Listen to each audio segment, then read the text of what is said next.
Hi, I'm Matt McConkey from In the Moment, and I'm here in bed with Jordan Lunsford.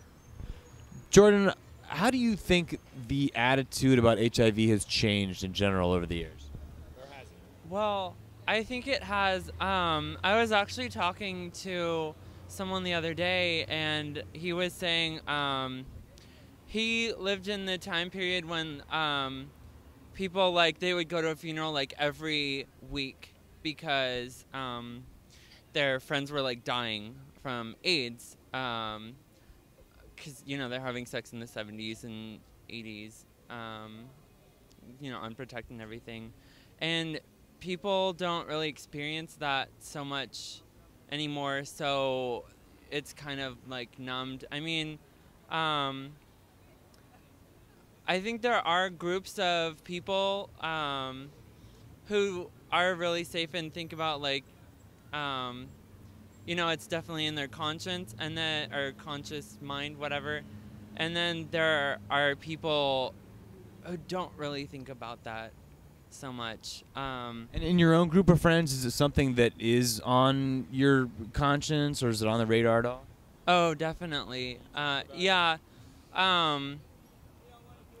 Like, I don't know. All my friends are kind of very aware, researched people, and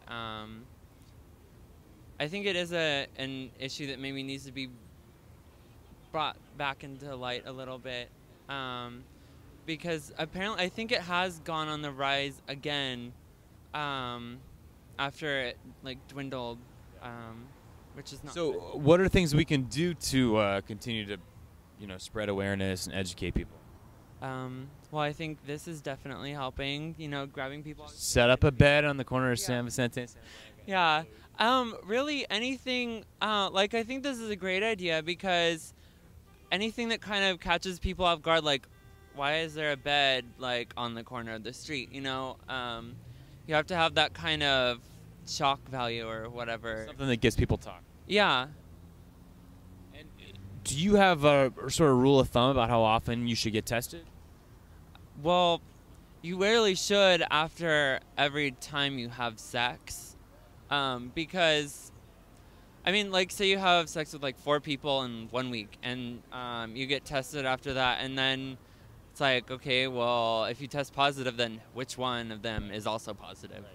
But yeah, I think it should be after every time. I mean, that sounds daunting, but like, in a perfect world, that's how often you would do it. And for people living in an imperfect world who may not be aware, what would you say to them? What are sort of the basics of what you can do to stop the spread? Well, you can protect yourself. It's not really that difficult. And by that, you mean? You can use condoms. Maybe you don't always have to engage in anal sex because that is the most risky type. Don't have sex with random people. It's another, you know, make sure you know the person first. And something that actually is really difficult to do is before you have sex with someone, say, like, hi, when were you last tested? Like, show me your test results, that kind of thing. Well, just in case you do have random sex tonight, here's an In the Moment condom. Thanks so much for joining me. I appreciate it. Oh, no problem. It was great. Like, I like contributing to, like, awareness of every kind of different issue. And this We appreciate it. Thank you.